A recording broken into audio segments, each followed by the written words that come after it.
Didn't even really wanna go, but if you get me out, you get a show.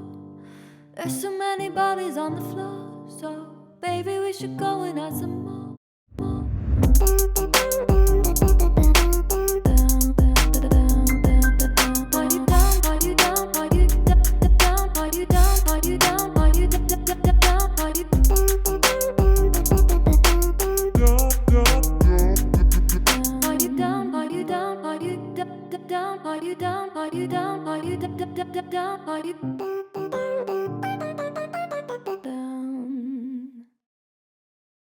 Well, welcome to week number 5 of this series called Selfie Centered. Glad you guys could make it today. How many of you guys watched any of the Final Four last night? Okay, most of you are like, hey, we're from San Diego. We don't watch people in championships. That's not what we do here. You know, you're a Padre fan. That's never happened. Okay, and I understand the angst, the problem. I mean, I can't relate because I'm a Giants fan and we win, but I do get it. And but it's kind of fun. Even if you have never been to Oregon or North Carolina, kind of a cool game last night. But anyway, we're talking about revitalizing a sense of compassion in our lives today. And one of the things I notice is that in our culture, we are a people that are pretty much inundated with social media. That's just kind of the ubiquitous, it's everywhere sort of thing. It's in your pocket that you carry with you all the time. And one of the cool things about social media is that it gives us really ready access to needs all over the world, like in an instant. So you can actually like learn about stuff now that maybe 20, 30 years ago, you never would have even known about that story, but because it hit somebody's Twitter feed, or maybe because it showed up, on a YouTube channel somewhere, you might now know about it, and it's a great thing that's kind of this new innovation that's happened here over the last 10 or 15 years, and it can bring issues trending to the surface really, really quick, right? Like all of a sudden, it come out of nowhere, and then all of a sudden, it's got this huge following. It's what's trending on Twitter or whatever. But then, interestingly, it can get untrendy equally as quick, right? It can be hot one moment and then absolutely not the next. Anybody remember the ice bucket challenge from a few years ago? How many of you guys are willing to admit I did an ice bucket challenge? Okay, true confessions. My favorite thing was actually watching Ice Bucket Challenge fails on YouTube. One of my favorite things, just watching people destroy themselves with an ice bucket. But the cool thing about Alice, how many people know that, we remember the ice bucket thing, but do you remember what the Ice Bucket Challenge was even intended to promote awareness of? Yeah, ALS. Some of you guys are like, there was actually a cause behind that? I thought it was just like getting my friend wet. No, it was actually intended to promote Lou Gehrig's disease awareness and raise money for that. And so this really cool thing happened where because it just went absolutely viral, they actually raised like $115 million for Lou Gehrig's disease research. And evidently there was over 17 million people that did an ice bucket challenge. And so it was crazy and it was hot. And everybody was doing it and seeing it. It was like, if I see one more ice bucket challenge, I'm going to, go crazy. But as quickly as it got crazy hot, all of a sudden now it's not. I mean, when's the last time you saw an ice bucket challenge, right? It's not around anymore, and that's kind of what happens. And so there is this great positive of what happens with social media, but there's also some stuff about this technological world that we live in that actually has some downsides. And I think they're downsides that we need to be aware of. They're influencing our culture. They're impacting you in ways that you may not even fully be aware of. I came across this study from the University of Michigan this past week as I was kind of prepping for being with you guys. And this study was this comprehensive study of 14,000 college students. And here's what they did. They looked at these 14,000 college students over the course of 3 decades. They started in 1979, and they looked at the 80s, and they looked at the 90s, they looked at the 2000s. This study went all the way through 2009, And what they found was that there has been a dramatic decline in empathy over the course of those 3 decades, a dramatic shift. And the results of this study show, you can write this down, that we care 40% less than people did in the 1980s. 40% less. Some of you are like, who cares? Okay? But there's been a huge decline in empathy. They asked, here's how they determined it. They asked some statements, and they asked people to rate themselves on these statements on a scale of 1 to 5 to kind of see where they were at. And they were statements like, I try to see things from my friend's perspective, scale of 1 to 5. How do you do? Or statements like, I have tender or concerned feelings about people who are less fortunate than me. How am I doing on a scale of 1 to 5? And what happened in every case, basically, the misfortunes of others just don't bum us out as much as they used to. We care about people 40% less than people did in the 1980s. And I want you to think about the implications of that number. That means almost half as much today as some of the icons that you might think of from the 1980s. If you were standing next to the 1980s pop icon, the chances are that person cares about others 40% more than we do today. It's kind of crazy. And what that means is that this guy cares 40% more than you do. Okay? That's a sad statistic. I'm just trying to put meat on the bones here for you people, okay? That means that this guy cares about people. Who's the next guy? Go ahead and put him up there. This guy. He cares about people 40% more than me. Okay? That means that this guy needs serious medication. We talked about Ozzy. This is Ozzy Osbourne for those of you that were born out of the 1980s. And you're like, isn't that the guy that was on the MTV reality show? He was a rock star before that and bit the heads off of bats and stuff like that. Crazy kind of stuff. But there's this crazy thing that has happened that we just honestly don't care as much as we used to in the 1980s. What has caused this drop in compassion in our society? 40%. And experts believe that there's actually a direct connection between our empathy toward other people and the rise of the influence that technology has had over the course of the last 3 or 4 decades. There's a causal connection between the rise in technology and the precipitous fall of our compassion toward others. There's a connection between technology and our carelessness. It causes us to care less. And in a few different ways, you can jot some of these down. Letter A, we're actually more obsessed with ourselves today than we used to be. We've always been kind of selfie centered, but we're sort of setting a new standard for it these days.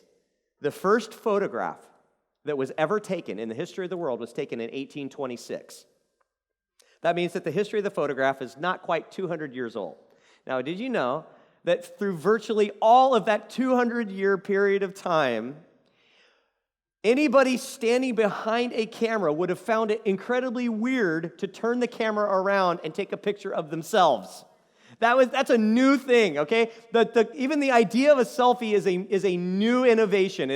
We only coined that term even just a few years ago, the selfie. It would have been weird for anybody prior to this for 200 years to turn the camera around on themselves, but we do it and call it art. We call it and just call it Monday. That's just what we do, right?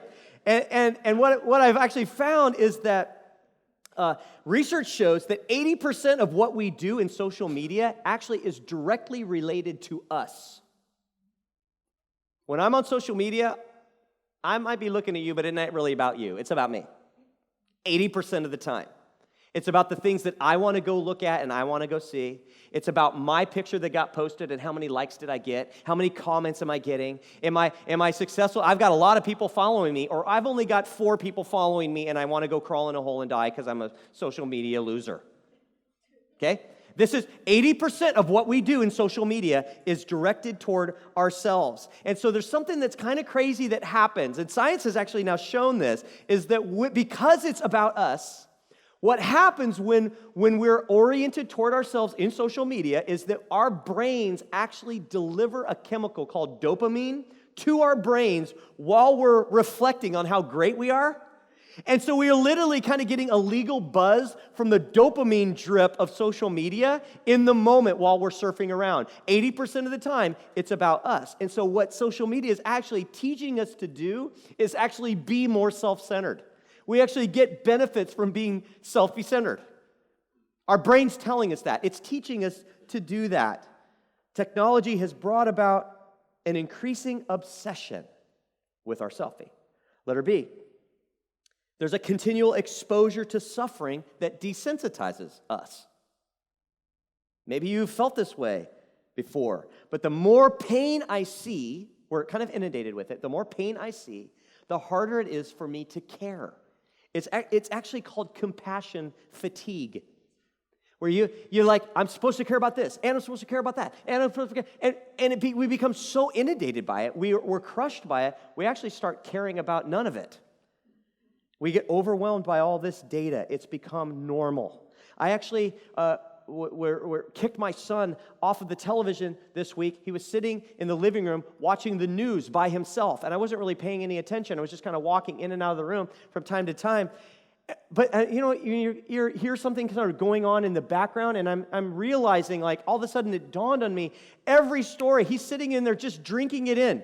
And every story is like, car crash here, dismemberment there, people starving over there, there's all these kind of kid abducted, blah, blah, blah. That's one after the other, after the other, after the other. And, oh yeah, by the way, the world is globally warming and we're all going to die. And it's just like, it's this cataclysmic thing. I finally was like, hey, can you turn that thing off? You're 9. You don't need to be dealing with that.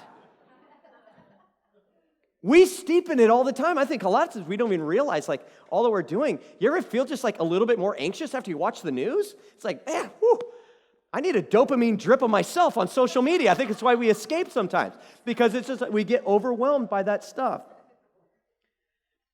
Interestingly, I think when you've got your phone or you're just kind of scrolling through your feed, did you know that our brains actually have a hard time differentiating sometimes what's going on in our timeline? Studies show that our brains, when you cram insignificant things together with significant things in the same sort of place, our brains have a hard time separating them out and giving them the proper weight that they really deserve. And you've probably noticed this about yourself on your feed. What happens in our feeds when we're going through them? You scroll through, and of course, you're looking for you. And so you're looking, and you're kind of like, wow, that's a great recipe for guacamole. And then it's like the next thing, my friend just lost their job. And then the next thing, oh, but look at this cute video of all these dogs. They're all dressed up like superheroes. This is awesome. I'm totally watching this, and I'm going to share that. And then you go like to the next thing. And then the next thing is this, selfie of your friend in Maui. And then the next thing is the GoFundMe campaign for clean water in Africa. And they're all guacamole is crammed together with clean water. Now, because you're an intelligent adult, you're sitting here and going like, I know that a recipe for guacamole is not as important as, kids getting clean water in Africa. But the nature of what we're inundated with, it crams them all together in the same space, and our brains have a hard time separating what's more important. And so we get desensitized to its true impact a lot. Letter C. We actually have less personal interaction today, which makes it easier not to care. When you're face-to-face with somebody and they tell you, you know what, I'm losing my job, and what that means is, I'm taking care and I'm paying for, my mom to be in an elderly, living facility, and now I've lost my job, and I'm going to have to pick, do I pay for her to be there, or do I pay for my rent? When you're across the table from somebody and you see the look of anxiety and terror in their face, it's hard to disconnect yourself from that. The empathy is there. But see, what we've done is social media has connected us to a lot of people, but it's actually made it a lot less personal. You probably spend less time face-to-face over an actual table with people today than maybe we did in decades past. And it makes it a little easier not to care. And so, this talk isn't about trying to get social media to become something that it's not. This isn't a technology's bad. You need to throw your phone out the window. This isn't like the sky is falling, anything like that. Technology's here to stay. Your social media accounts are here to stay, although I went on vacation last week and was on it a lot less, and my joy quotient went up quite a bit. I'll just, that's just free. You might try that sometime. But it's not going anywhere. But the idea is, okay, I didn't get to pick what decade I was born into. If you're a child of the 80s, those are your icons, like it or not, okay? That's just the life that you were dealt that situation. You can't change the decade you were born into, but what we do have the power to affect is, how is this environment that I'm being affected by, what's it doing to me, and am I fully combating and sort of taking life on the terms that maybe God intended for me to do? As I think it's actually possible to do. Because compassion counts in God's book.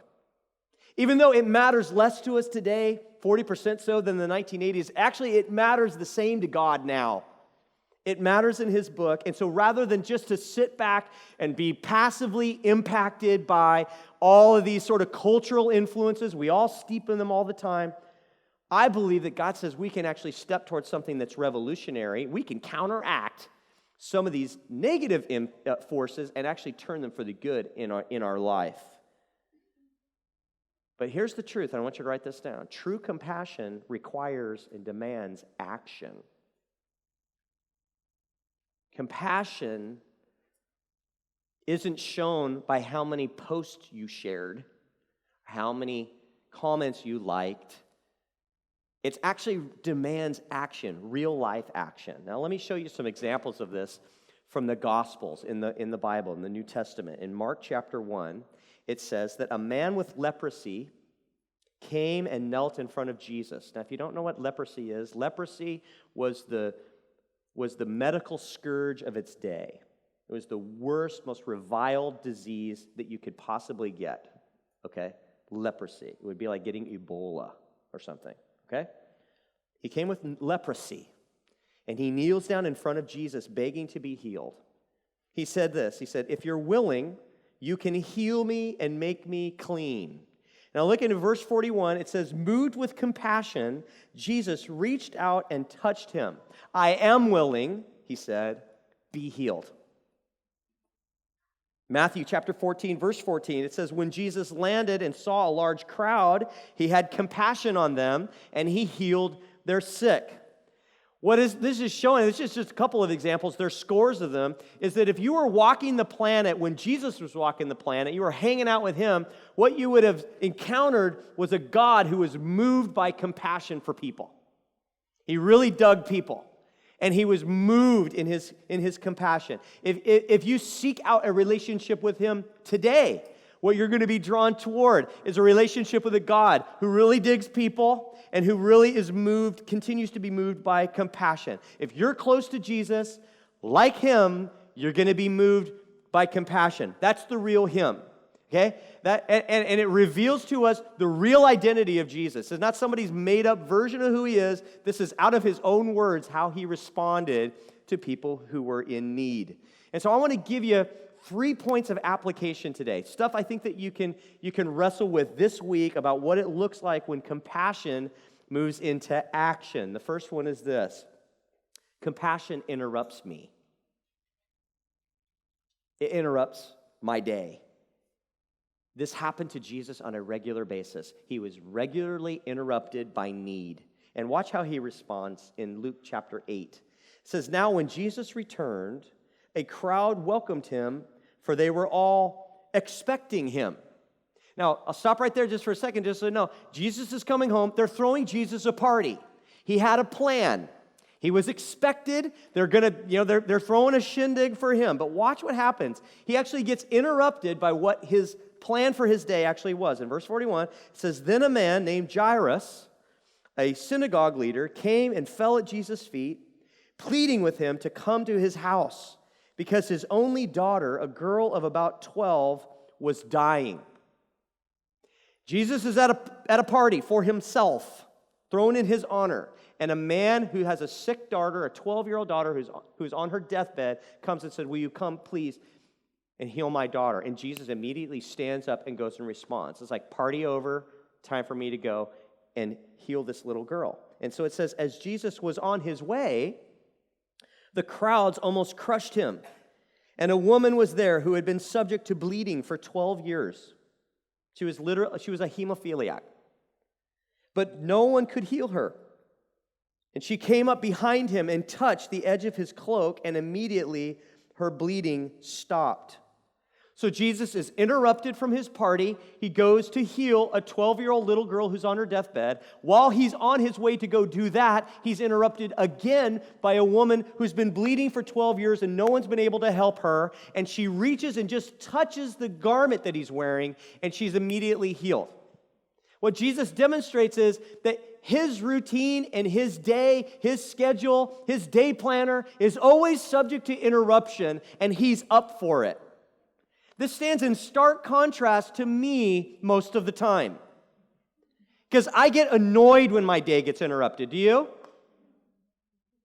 Well, you act like you do. Okay? Yeah, like these are the things that happen to us. It's like, on the inside I feel great, but on the outside my face is saying I'm really irked that my day just got invaded. Okay? And Jesus saw his schedule as something that was open to interruption all the time. He was moved by compassion. He went into action when he was spurred by compassion. And what I find is that God often moves in my life and through my life through divine interruptions. But we often miss him because we're preoccupied doing our own thing. God often moves in divine interruptions, but I miss him a lot because I'm preoccupied with my own selfie. Hang on a second, I got this great guacamole recipe. It's about me. And he wants to use you and me as agents, I believe, of goodness to other people who are all around us, but we're too busy taking a selfie. We're too engrossed in ourselves to see the mission that he has sent us on. And so Jesus consistently opened himself to interruptions in his day to put compassion into action. Now, I don't know about you, but I need God's help to give me like the 411 when those interruptions come and I need to stop and do something different, because I'm really good at ignoring them. And I don't always even just do it on purpose. I'm just sort of preoccupied and they just like whirl past me. But God, I need some help. And my experience has been when I am little with God, I become little for God. Does that make sense? When I'm with him little, my impact in other people's lives for good is actually pretty little. But when I'm with him a lot, when I'm with him much, he actually chooses to do much in me. I think a lot of times my radar just gets better. He had an agenda for good the entire time. He would hey, want to hop in? Let's move into action, compassion, let's do this. And I'm just more aware of it when I'm with him more often. And so I would just like to encourage you, maybe challenge you to pray a prayer this week. It's kind of a radical, kind of a dangerous prayer, but would you be willing to say, God, would you interrupt me this week to do something good through me?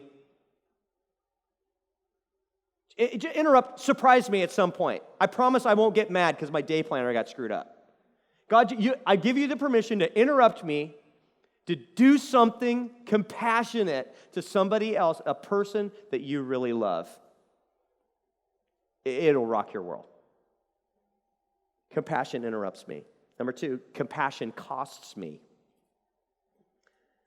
When your heart begins to move, when your heart begins to jump toward compassion in the same way that Jesus had compassion for other people, when you start diving into the work that he loves, that same compassion is going to come with a price tag. Let me just let you know what the fine print of following Jesus really looks like. I'm not going to sugarcoat it for you. It costs sometimes. In the best possible way, but it costs. And in Mark chapter 2, it says this. Look at this story. This is one of my favorite stories in the Bible. It says, a few days later, when Jesus again entered Capernaum, which is a city there, it says, the people heard that he had come home. And they gathered in such large numbers that there was no room left. Okay, Jesus was kind of a big deal. And people showed up to party with Jesus. Did you know that? That's who Jesus was. In fact, people that didn't dig Jesus very much would accuse him of being a wine bibber, like hanging out with the wrong crowd all the time. That's who Jesus was. And so here he is, he's coming home again, and they're throwing a party. Big surprise for Jesus. Okay. And it says that they gathered in such large numbers, there's no room left inside the house, not even outside the door. And so he preached the word to them. But look at this. In verse 3, it says, some men came, bringing him a paralyzed man carried by 4 of them. And since they could not get him to Jesus because of the crowd, they made an opening in the roof above Jesus by digging through it, and then lowered the mat the man was lying on down through the roof. Okay? Now, there's so many people crammed into this house, and even outside the door, they can't even crowd surf this guy into Jesus. Okay? So they have to go on top of the roof and dig a hole in the ceiling and lower him down right on top. I want you to picture what's going on. They're lowering a dude down on a mat above Jesus' head. They built a zip line to drop this guy who needed to get into the presence of Jesus, is now coming through the roof. And what does it say in verse 5? It says, when Jesus saw their faith, he said to the paralyzed man, son, your sins are forgiven. What he did, he went on to completely heal the man, pick up his mat, walk. He's like fully restored there. There's 4 guys bringing their paralyzed friend to Jesus, and their compassion in that moment meant they're not just standing on the outside going like, sorry, bro, we can't, there's no more room. Anybody can see that. We can't even crowd surf you in. These 4 guys, what compassion looked like for them was, no, that's not acceptable. We start rolling up our sleeves. We're climbing on the roof. Hand me that shovel.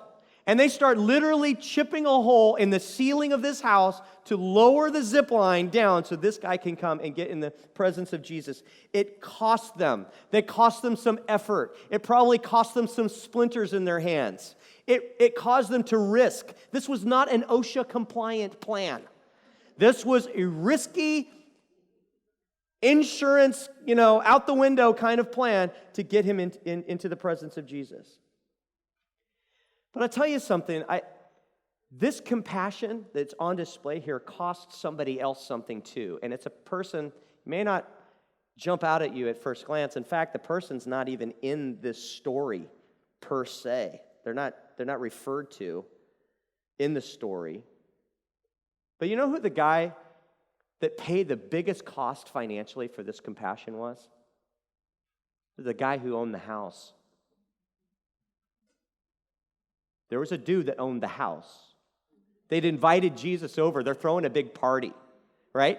They've rolled out the spread. They've already made the Costco run. They've got pirates booty for days. They're just like, they're like, we're having the party. They've already done it. They've got the gift of hospitality, and they're rolling it out.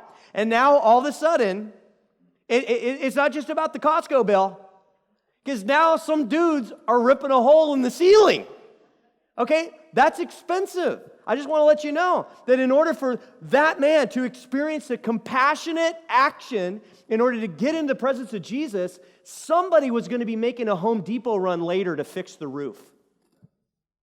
Somebody was going to be sticking around afterwards with a dust broom, cleaning up the mess and fixing the hole and causing everything to be put back. After everybody left and the party was over and there's no more, all the people who are amazed, they've all gone home. The people behind the scenes, this host and hostess, they didn't even make the story. They're behind the scenes. Nobody knows their name.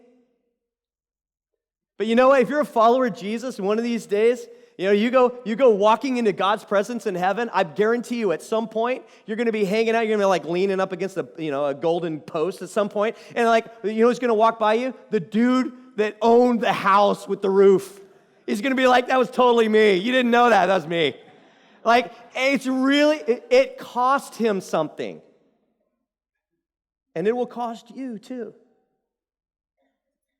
I bet that guy didn't set out in that morning going, you know what? By the end of the day, I'm really hoping that my house becomes, convertible.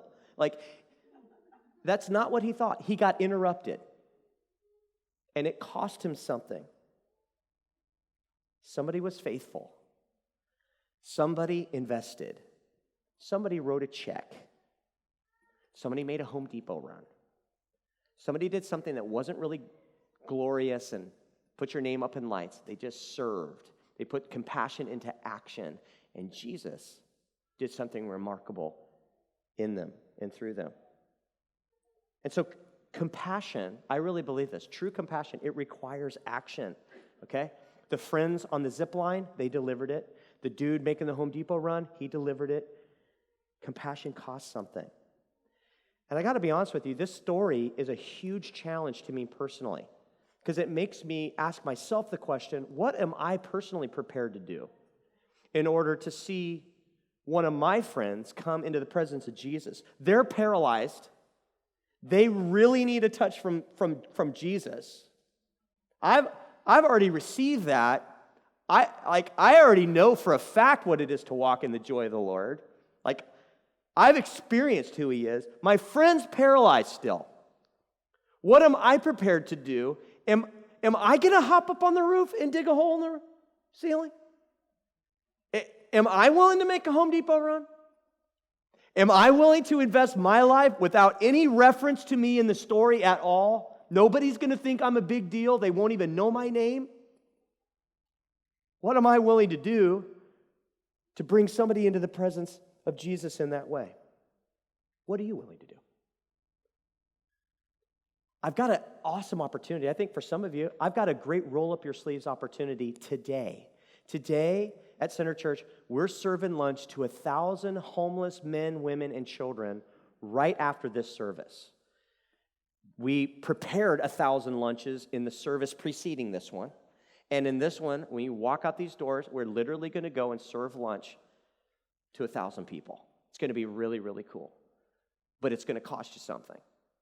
It's a roll up your sleeves and actually have to go and talk to and extend care to and have a face-to-face with somebody. You can't share this one on Facebook. Okay, you just can't. It requires action. It demands action. But we get to go and do that right after the service today. Some of you might be sitting here today, and your challenge might be to financially support what's going on. You might be the Home Depot run. Okay, it costs money to serve lunch to 1,000 people. Okay. Maybe this is the step. It's like, you know what? I'm in. My compassion moves me to action. I'm going to invest myself. But your step might be something completely different. Your step might be, I'm going to go and mentor a youth that is really in a challenging situation. And it's going to be messy. And it's going to be hard. And it's not going to have a pretty little bow on the top. It's going to cost you. That's what compassion is. And there's people in our church right now that have done the compassionate hard work of fostering a child. And they've loved and cared for and provided for and met the needs of and laid it all on the line for, only to give back and have to suffer the heartache of that loss. That's hard. It's not all pretty and clean. It's messy. And it's compassionate. And it's love in action. And that's what Jesus models for us that way. God might be stirring something like that in you. And it's going to cost. Love that costs us something. Compassion's going to interrupt you. Compassion is going to cost me something. And here's the third one. Compassion changes lives around me. It changes lives. Matthew chapter 20 says, as Jesus and his disciples were leaving Jericho, a large crowd followed him. Are you kind of getting the idea that Jesus had a bunch of groupies with him? An awful lot. Jesus was pretty amazing, and everybody knew it, and they wanted to hang out with this guy. And it says that 2 blind men were sitting by the roadside, and when they heard that Jesus was going by, they shouted, Lord, Son of David, have mercy on us. But in verse 31, it says, the crowd rebuked them and told them to be quiet. Now, I want to let you know, this is actually a common theme with people who purport to be following Jesus. They're big on telling everybody else to shut up and be quiet and get in their place so that they can enjoy Jesus. And that's exactly what was going on here in this story. They tell the two blind guys, hey, shut up, get back there, blah, blah, blah. And here's what their response, it says, but they shouted all the louder, Lord, Son of David, have mercy on us. And look at what Jesus did. It says, Jesus stopped and called them. He said, what do you want me to do for you? He allowed himself to be interrupted.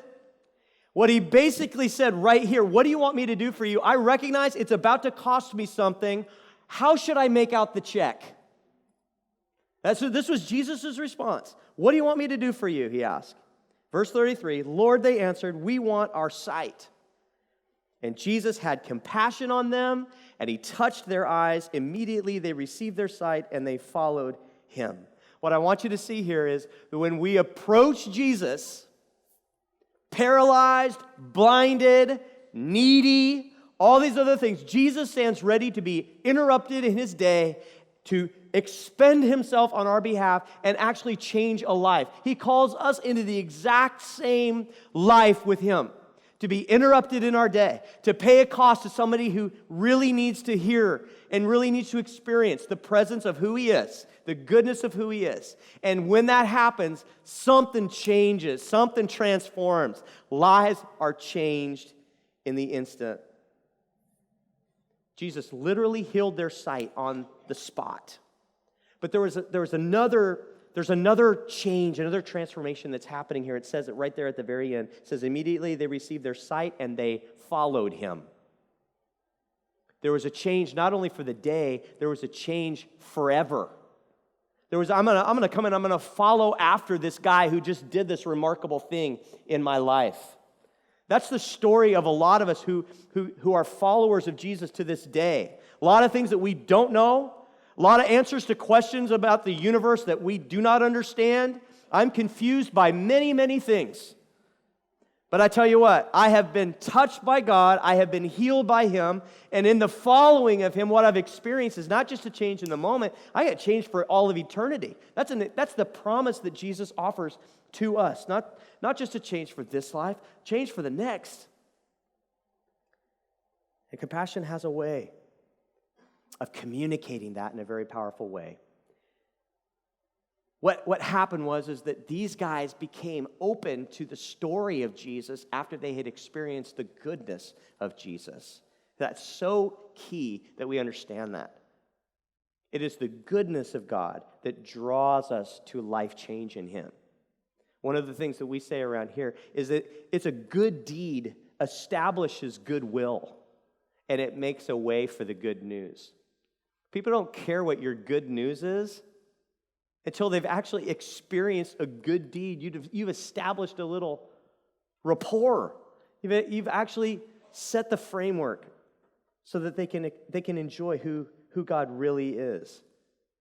And so two things start going on when compassion rolls into action. We're changed in the now and we're changed in the forever. When I extend compassion and action to somebody else, I'm not only offering change to them, the life that's probably impacted the most is my own. I get changed in the process. Compassion interrupts me. It costs me. It changes lives around me. And so what I want to encourage you is, would you just give me 30 minutes right after the service? You investing 30 minutes? If you think it takes a long time to distribute 1,000 meals to homelessness in downtown San Diego, you've never done it before. It'll be about 5 minutes because the need's so profound. And we're going to make an impact compassionately to people that really need it. But I got news for you. The life that is likely to be impacted the greatest will be your own. And that's this amazing roll up your sleeves opportunity. Some of you need to give financially to it. You're going to be the Home Depot run people. Great, fantastic. But this is a get over your selfie moment to put compassion into action in a very tangible way.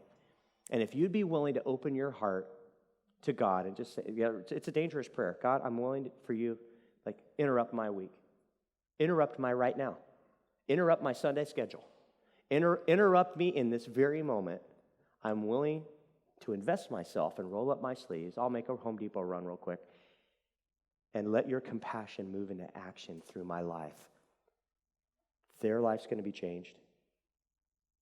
And my life will be changed. Your life will be changed. Would you bow your heads with me? God, I thank you that the life that you so profoundly offer to change is a life that's changed through us, but it's also the life you want to change in us. And today, we take the challenge of your word today to open our heart to live and look at people the way you did, to extend your grace and your mercy, just an extension of very tangible offering of generosity, to just meet people where they are. I pray that today for us, as we go and serve the people of this city, that small token, that good deed, would establish some goodwill, and that people who are paralyzed and blind and suffering in their own despair would experience the hope of who you are. If you're here today and you're like, that's kind of where I'm at, I feel like I'm the bleeding person. I feel like I'm the one that's about to have a loss. I feel like I'm the one that's in despair. I need Jesus to touch me. I just want you to know today that the Lord Jesus stands ready to do what he's been doing since day one, to extend his mercy to you, to allow himself to be interrupted, and to pay whatever the cost to see your life changed. All you need to do is say, God, I want that gift. And so if that's your desire, you're like, man, God, I need that today. I need you to restore me, refresh me. I'm bound up by so many other things. I'm coming to the real you. I know that you love me. And I know you desire to do something different in my life and restore my life. Would you forgive me? Take the leadership of my life. If that's the prayer that you can agree with, that little prayer, the Bible says you just began a relationship with the real Jesus. And so I'd love to pray for you. And here's how we do it around here. Nobody's looking around. Everybody's got a head bowed and their eyes are closed. I promise I won't embarrass you in any way. I won't draw any attention to you at all. But if that's a prayer you're praying and you're saying, Jesus, I need you to touch me, would you just slip up your hand? I'd love to know who I'm praying for. Great. See ya. Great. I see you there too. Awesome. Oh, wait, just another moment. Awesome. Lord, I thank you for these that have taken a step towards you to open their heart to your loving grace, your embrace of their life. And now I pray that your healing touch would be upon them. I thank you for forgiveness of sin. I thank you for restoring us and mending the broken parts of who we are, and for giving us a hope in you, not only for this moment, but for all of eternity.